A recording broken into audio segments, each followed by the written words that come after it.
A ver si se ve este librito que tengo aquí, que ya les había yo puesto ahí. Les mandé una copia en PDF. Ahí la tienen, creo, sí. Se llama El siglo de los cirujanos. El autor es Jürgen Thorwald. Sí, y una semblanza del autor es que Jürgen Thorwald, que nacido en Solingen, Alemania, en 1915, abandonó los estudios de medicina debido a una enfermedad renal. Interesado desde joven por la literatura, se ha ocupado sobre todo de aunar la historia, la literatura y el reportaje. Con el siglo de los cirujanos, que fue seguida por el triunfo de la cirugía, es otro volumen, y son volúmenes gruesos. Esta es una síntesis. Es una síntesis. Los libros son unos librotes que no se consiguen fácil. Estos libros se han convertido en un clásico desde su aparición en los años 50. Thorwald ha publicado además diversas obras de divulgación, así como algunas novelas. Y luego dice, aunque esto esté escrito en forma de novela, son hechos reales, ¿sí? El siglo de los cirujanos comenzó el 16 de octubre de 1846, cuando en el Massachusetts General Hospital se llevó a cabo la primera operación sin dolor bajo anestesia. En los 100 años siguientes a esta fecha histórica, la cirugía dio grandes pasos adelante para liberar a la humanidad del dolor, la infección y la enfermedad. Pero los descubrimientos cruciales, como la anestesia, la asepsia, la posibilidad de extirpar un apéndice o de intervenir en un corazón vivo, las extracciones dentales, fueron acompañados a menudo del menosprecio o la resistencia del estamento médico. Basándose en las memorias de su abuelo, del abuelo de este señor, nada más que su nombre, Jürgen Thorwald, es un nombre de escritor. Sí, ya saben que los escritores usan seudónimos, no usan los nombres generalmente. Basándose en las memorias de su abuelo, el abuelo de este hombre, el cirujano Henry Stephen Hartman, Thorwald convierte la historia de estos adelantos en un relato fascinante por el que desfilan las figuras de todos aquellos grandes cirujanos que se atrevieron a desafiar las enseñanzas recibidas y abrieron nuevos caminos para el conocimiento y la curación del cuerpo humano. Un recorrido apasionante por la historia de la cirugía y por los adelantos que sacaron a la medicina de las tinieblas del dolor y la ignorancia. Y la portada del libro trae ahí una que yo les voy a presentar después, una imagen. Es dice Operating under Ether 1881, o sea, operación bajo los efectos del éter en 1881. Está tomada de la librería médica de Boston y el autor de esta pintura es Robert Hinckley. Entonces, es precisamente cuando se hace la primera operación con éter exitosa.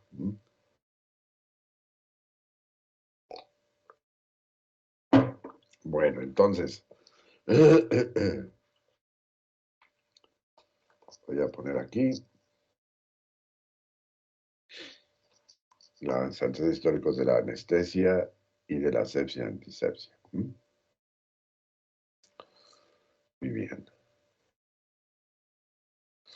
Estos escuditos que están aquí, bueno, pues este es el escudo de mi alma mater, la UNAM, donde yo me gradué. Este es el escudo de la Facultad de Medicina de la Universidad de Londres, donde hice mi posgrado. Esta es ya una agrupación que pertenezco aquí, un colegio de especialidades odontológicas del norte, y este es del Consejo Mexicano de Cirugía Oral y Maxilofacial, del cual estoy certificado, y el de aquí de la Universidad de la Escuela de Odontología. Muy bien. Entonces, el siglo de la cirugía moderna empezó en el año 1846 en la sala de operaciones del Massachusetts General Hospital de Boston. ¿Sí? ¿Alguien de ustedes ha estado alguna vez en Boston? Yo, ¿Y has visitado ahí la cúpula de la anestesia? fíjese que no, y de hecho quería ir a Harvard también a conocer, pero no me llevaron, entonces fue que no. Ay, qué lástima, fíjate. Yo no conozco Boston. Y ahorita no es recomendable ir porque hace un frío que terrible, unas nevadas espantosas. No, pero está bien bonito, a mí sí me gustó. Sí, es una ciudad muy bella, yo creo, ¿verdad? Desde luego que sí. Muy Y viejito. ahí en la Universidad de Harvard, en el Massachusetts General Hospital, que es un hospital antiquísimo que pertenece a la Universidad de Harvard, ahí está lo que se denomina la cúpula de la anestesia, en donde se llevaron a cabo estos hechos que vamos a narrar ahorita. Los en Estados Unidos, lo de tanto el óxido nitroso como el éter. Entonces, ahí en ese lugar, el día 16 de octubre de dicho año, nació allí la narcosis anestesia por aspiración de gases químicos. Desde el punto de vista del saber actual, inesperado de este descubrimiento, como vio al mundo, parece casi increíble. Hay que tomar en cuenta que desde ya vimos la historia, ¿verdad? Pero desde el hombre prehistórico, que además, desde luego, padecía enfermedades, eh, dolores, era atacado por fieras, padecía entonces traumatismos provocados por la guerra, no, sí, la guerra entre también hordas, tribus, después, más adelante, por ganar terreno, etcétera, por la codicia del hombre, como siempre ha sido esto de las guerras, y la cuestión también las heridas producto de la cacería, pero también sufrieron de epidemias, también, epidemias que minaron grandes cantidades de personas. Entonces, los tres adelantos, vamos a decir, que que hicieron una revolución en la medicina y en la cirugía, pues son el descubrimiento de la anestesia, ¿sí? Más bien son cuatro: el descubrimiento de la anestesia, el descubrimiento de la asepsia y antisepsia, no, son básicamente tres: el descubrimiento de la asepsia y antisepsia, el descubrimiento de los antibacterianos para atacar las infecciones. Esas son las tres cosas que produjeron una gran revolución en la medicina y en la cirugía. Entonces, hoy sabemos que ya en 1800 el químico inglés Humphrey Davy se liberó a sí mismo de los dolores de un diente enfermo aspirando óxido nitroso o gas hilarante. Davy publicó incluso un artículo en el que decía: puesto que el óxido nitroso, el nitrous oxide que le dicen en inglés, a fuertes dosis parece capaz de eliminar los dolores físicos, es muy posible que pudiera utilizarse con ventaja en operaciones quirúrgicas en las que no haya gran pérdida de sangre. Este óxido nitroso, ¿sí?, gas hilarante, protóxido de hidrógeno o gas de la risa, así te decía todos esos nombres, es un gas anestésico que a la fecha existe y que a la fecha es usado, ¿sí? De todos los que vamos a ver aquí, es posiblemente el único que existe, no posiblemente, es el único que todavía se usa. Viene en tanques azules y se administra, sobre todo, hay mucha costumbre de usarlo en Estados Unidos, ¿sí?, en Inglaterra. Los dentistas se certifican, hacen unos cursos, sacan una licencia, se certifican y pueden administrar óxido nitroso en sus consultorios, cosa que aquí en México no ocurre porque el colegio de anestesiólogos no lo permite. Pero inclusive en países como Estados Unidos y algunos países en Europa, en la Gran Bretaña, que es donde yo conozco más este asunto, se puede hacer, los dentistas pueden certificarse como anestesiólogos, hacen un curso en anestesiología dental y pueden administrar. Yo tengo aquí una exalumna, Lisbeth, sí, Lisbeth, no, Oropesa. Ella se fue a Puerto Rico a hacer un posgrado en odontopediatría. Con eso revalidó su carrera en Estados Unidos y pues me imagino que se podía quedar porque tenía alguna situación que podía ser residente. Hizo residente, pues ciudadano, y regresó, abrió sus clínicas de odontopediatría en El Paso, le va muy bien, y se certificó como anestesiólogo dental. Hizo un curso, se certificó y ella aplica óxido nitroso a niños, bebés en los hospitales, etcétera, ¿sí? En, los cursos de cirugía oral y maxilofacial en países como en Estados Unidos, los alumnos, los residentes, toman una rotación por anestesiología y ellos mismos dan las anestesias. Otro ejemplo es el doctor, se me escapa ahorita el nombre, tiene un libro de urgencias. Bueno, ahorita me acuerdo. Él es dentista y se certificó como anestesiólogo en Estados Unidos y se dedica nada más a la anestesiología dental y da anestesias en todo tipo de cirugías relacionadas con la odontología, inclusive cirugías como a cirugía ortognática, que son cirugías ya grandes y más largas.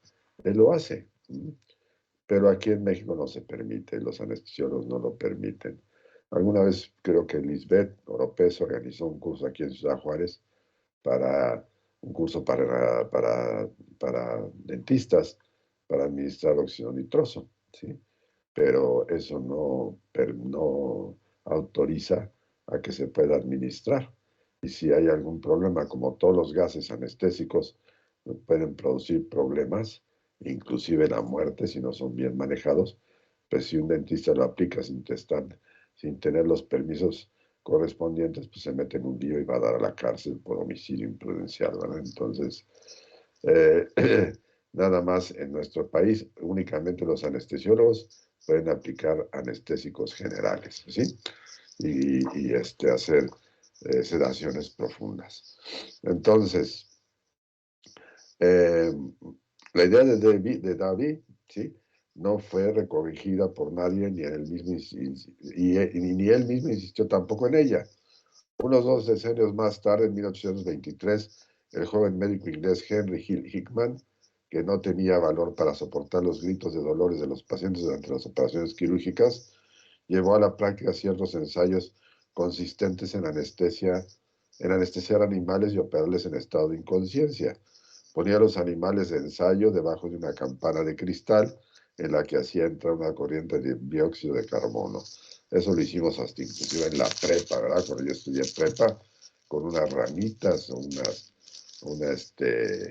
ranitas básicamente, y otros animalitos, ratitas blancas, las poníamos así en unas cúpulas de cristal, unos recipientes de cristal, lo encerrábamos y caían dormidos por el efecto de este, de, del dióxido de carbono. Muy bien, entonces eh, ponían los animales de ensayo bajo una campana de cristal en la que hacía entrar una corriente de dióxido de carbono. Los animales perdían la conciencia y se les podía amputar las orejas o colas sin que dieran la menor señal de dolor. Pero los ensayos de Hickman mostraron que con ellos se corría el peligro de mortales intoxicaciones y que por lo mismo resultaba absolutamente inadecuado el empleo del dióxido de carbono. Sin embargo, de allí la utilización de otros gases no había más que un paso. Hickman no lo dio. Hoy sabemos también que en 1842 el doctor Crawford W. Long, médico de Jefferson, Georgia, en repetidas ocasiones hizo respirar éter a sus pacientes a fin de poder operarles sin que sintieran dolor. Le había inspirado tal idea a un joven llamado James M. Venerable, al cual operó de varios tumores en la región cervical. De la misma manera que en Jefferson había muchas personas que se emborrachaban con alcohol, Venerable y otros jóvenes, sus cuates, sus amigos, tenían por costumbre organizar festines de éter, en los que se olían frascos de este líquido hasta embriagarse. Long, que para tranquilizar a sus pacientes les hacía beber grandes cantidades de alcohol, creyó que en el caso Venerable sería más fácil hacerle tomar éter en vez del alcohol acostumbrado. Y en efecto, después de la operación pudo comprobar admirado que Venerable no había sentido en absoluto ningún dolor, pero al no se le pasó ni siquiera por la mente que había hecho un descubrimiento capaz de conmover al mundo, y sin ruido volvió a practicar su antiguo método. Entonces, claro, dice aquí darles a beber éter. No, no era darles a beber éter, era darles a oler éter. Es un gas muy volátil, muy intenso, muy perfumado. Yo a los 7 años de edad me operaron de las anginas, ¿sí? Vivíamos en la Ciudad de México, y ahí viví yo toda mi vida hasta que salí al posgrado fuera de México y luego ya regresé a México otra vez y luego ya me vine para acá. Pero me operaron. Yo recuerdo que mi mamá me llevó esa mañana, bueno, mis padres, los dos, al hospital, y recuerdo que entré caminando a la sala de operaciones. Le indicaron a mi mamá, fíjese, le indicaron a mi mamá que el niño coma unas galletitas Marías, unas dos, tres galletitas y un vasito de leche, cosa que era muy peligroso porque la anestesia general tiene que haber un ayuno, ¿verdad?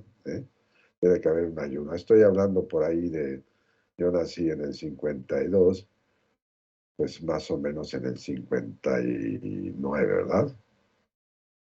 Entonces, es cuando me operaron mis amígdalas. Entonces, entré ahí a la sala de operaciones, todo era blanco, blanco, lo recuerdo también, y entré con un miedo, terror inmenso, con ganas de vomitar y tal.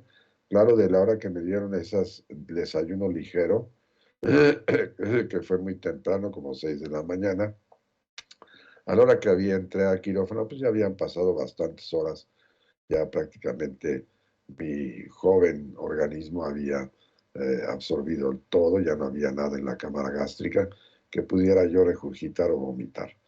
Pero entonces entré ahí a esa sala, el doctor, me recuerdo el nombre del doctor, un doctor Thompson, nunca se me va a olvidar, me dijo, acuéstate aquí, me acostaron ahí, todo el mundo traía, en aquel entonces los cirujanos usaban las batas quirúrgicas blancas, los gorros eran de tela blanco, los cubrebocas eran de tela blancos, todo era blanco, blanco, ¿no?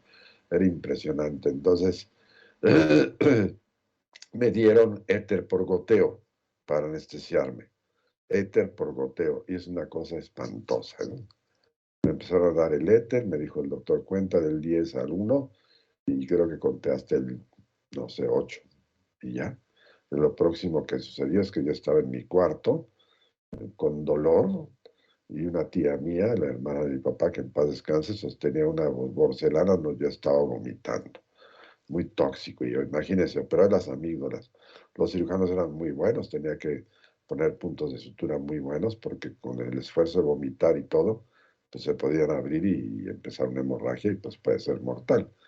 No, bueno, pues vomitando es espantoso. Y luego mi papá ya en la casa me obligaba a que tomara yo un vaso de leche y nieve, nos daban nieve, me acuerdo, y era un verdadero calvario.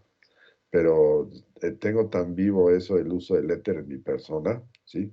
Yo ya he usado todos los líquidos habidos y por haber, gases habidos y por haber, y fármacos en cirugía, porque he tenido muchísimas cirugías. Entonces, pero la del éter fue espantoso. Yo no podía entrar a lugares donde olía a éter porque me empezaba a sentir mal, me mareaba, me quería desmayar. Ya después con el tiempo lo superé, pero así era, quedó muy grabado ahí en mi inconsciente esto del éter. Entonces, mi papá fue peor porque mi papá nos platicaba, él nació en el año 1913 y nos platicaba que cuando le quitaron las amígdalas, lo operaron en un sillón como de dentista, sentado, ¿sí? Y me imagino que después reclinaron el sillón, no se dio cuenta o algo así, pero consciente porque él lo operaron con pinceladas de cocaína, ¿sí? En las amígdalas, pinceladas de cocaína y despierto. Así le operaron sus amígdalas. Estamos hablando por ahí de, como por el año 1921, 1922, ¿sí? Me imagino mis abuelos, que todos nacieron en el siglo XIX, a finales, cuando se requirieron algún tratamiento quirúrgico, pues no olvides, debe haber sido algo espantoso. Ahora la cirugía moderna y la anestesiología moderna, pues por experiencia lo digo, pues es una bendición, es una maravilla, ¿no? A mí la última operación que tuve me lo hicieron con dormicum, ¿verdad? Y gases, ¿verdad? Del grupo del fluorogados, de florane. Seguramente que también usaron algún narcótico como el fentanil, el fentanest, ¿sí? Tan usado en Estados Unidos por personas para drogarse y que mueren por sobredosis, ¿eh? Y que los eh, grupos de los capos mexicanos se dan la forma de meterlo a Estados Unidos. y, y el Dormicum, que es midazolam, que es una maravilla. Muy útil, sí lo puedo usar en los consultorios, tabletitas de 7.5 miligramos de Dormicum asociado a anestésico local, y los pacientes pues pasan bastante bien estas cirugías bajo los efectos del Dormicum. El Dormicum, inclusive por ahí me grabaron un video donde esto todavía medio inconsciente diciendo incoherencias.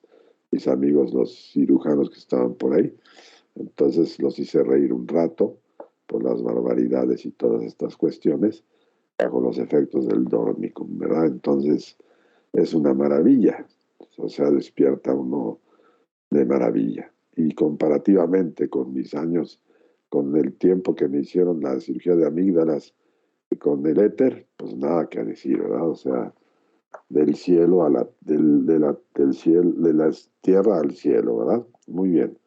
Entonces, ah, eh, su antiguo método.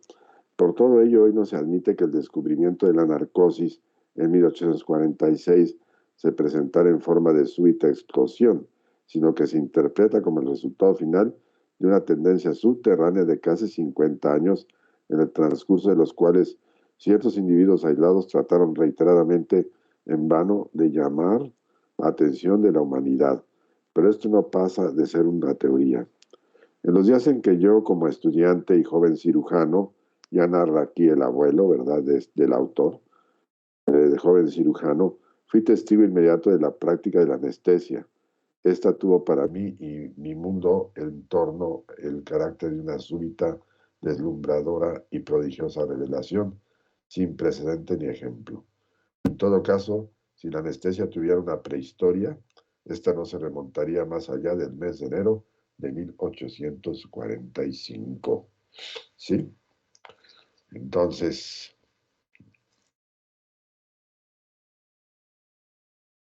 bien, entonces el dolor, pues ha sido una de las situaciones más terribles para el ser humano desde que el ser humano existe. Y ya saben, hemos visto que los médicos trataban condiciones que se pensaban eran ocasionadas por seres demoníacos, ¿verdad? Y que las personas eran, pues, martirizadas por estos demonios, cualquiera que fuera el dolor. Aquí representado el dolor de dental por estos demonios, ¿verdad? Y entonces el tratamiento era entre religioso y mágico, ¿verdad? El tratamiento generalmente que se empleaba. Entonces, siempre el hombre se dio a la tarea de encontrar la forma de mitigar el dolor en los procedimientos quirúrgicos. Y ya está ahí lo que ya habíamos dicho, ¿verdad? La anestesia, la asepsia, antisepsia y los antibacterianos, los antibióticos en general, los antibacterianos, antivirales, antifúngicos y antihelmínticos son los 4 grupos de antibióticos que dieron un tumbo a la cirugía, a la medicina, ¿verdad? Y como ya habíamos visto, que decía Augusto Comte en la parte que vimos ayer, que nunca se conoce bien la ciencia mientras no se sabe su historia. Bien, entonces, ¿cómo empieza realmente esto de la anestesia? Si nos remontamos allá a los tiempos bíblicos, ¿verdad? Podemos ver en el capítulo 2 del Génesis, en los versículos 21-23, esta narración. Entonces Yahvé hizo caer en un profundo sueño al hombre y éste se durmió. Eso es anestesia. Le sacó una de sus costillas y rellenó el hueco con carne. Eso es cirugía, y una cirugía de trasplante, ¿verdad? O de un implante. De la costilla que Yahvé había sacado al hombre, formó una mujer y la llevó ante el hombre. Entonces el hombre exclamó, este sí es hueso de mis huesos y carne de mi carne. Y por eso esta será llamada varona, porque del varón ha sido tomada. Así dice el texto bíblico en el Génesis. El nombre de anestesia es un nombre femenino que proviene del griego anaistesis, y consiste en la privación más o menos completa de la sensibilidad general o de la sensibilidad de una región del cuerpo en particular, producida por una enfermedad o por un agente anestésico. Han de percatarse que antes que la anestesia local se descubrió la anestesia general.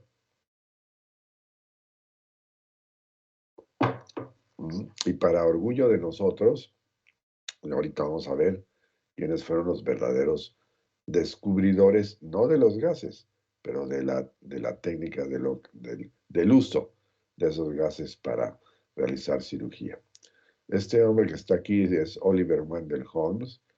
Él inventó el nombre de anestesia como tal para describir el estado de inconsciencia temporal irreversible inducido por fármacos para hacer la cirugía indolora. O sea, él introdujo ese nombre de anestesia, no sé realmente si lo inventó él, pero él introdujo ese nombre de anestesia, del griego anestesis, para describir el estado de inconsciencia temporal irreversible inducido por fármacos para hacer la cirugía indolora.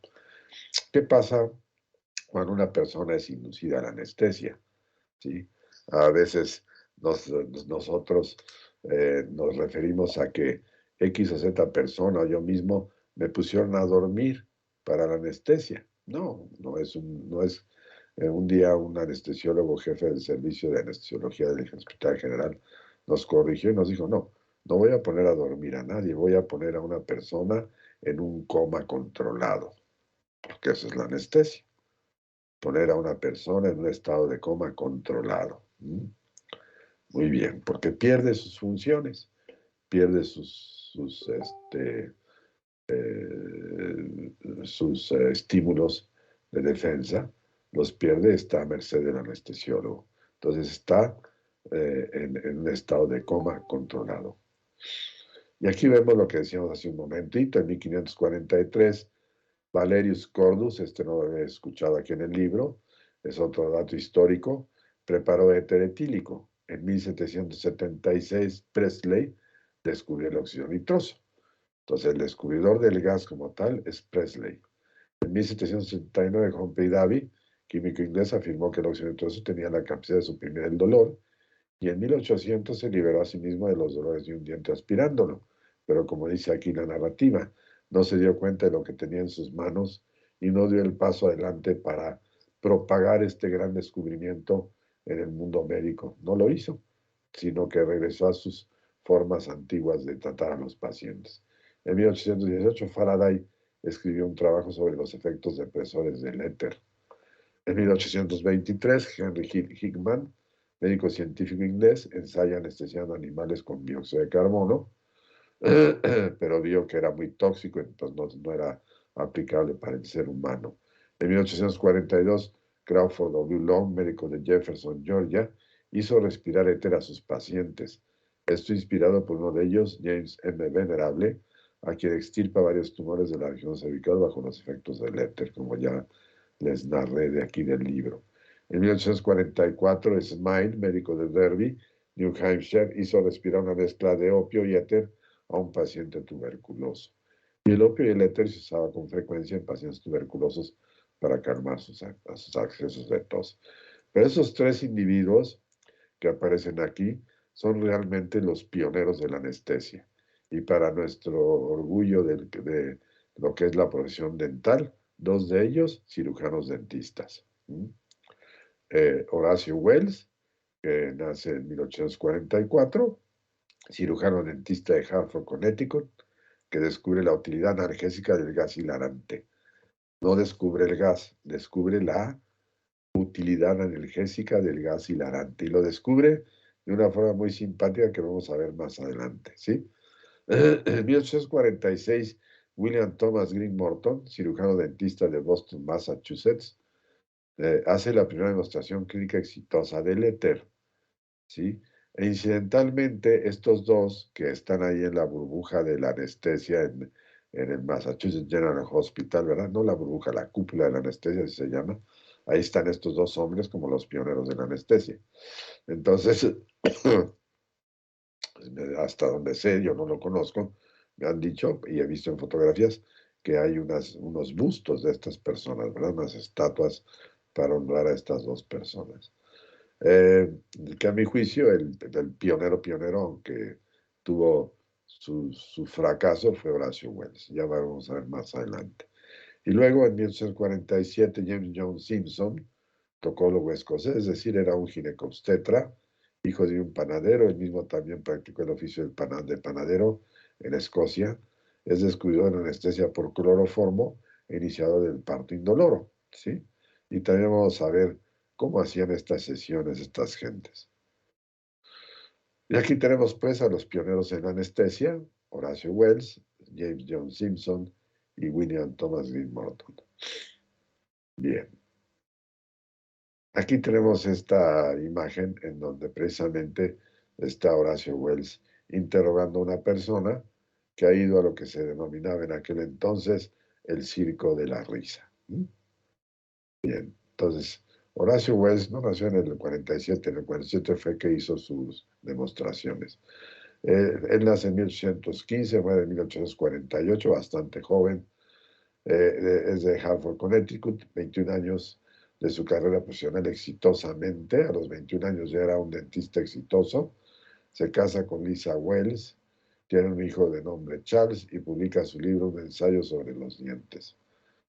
Incidentalmente, Horacio Wells y Thomas Green Morton eran amigos, se conocieron mientras estudiaban la carrera de odontología e inclusive instalaron intentaron crear un, un negocio de dentaduras, pero fracasó porque como había que reparar las bocas de los pacientes, y esto incluía en muchas ocasiones extraer restos radiculares, dientes muy enfermos, pues el negocio fracasó.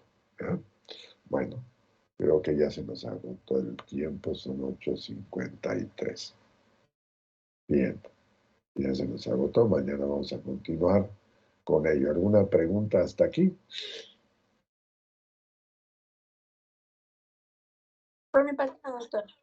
No, doctor. Bueno, la persona que no llegó finalmente, Carrillo Cruz Juan de Dios. No llegó. Bueno, muy bien.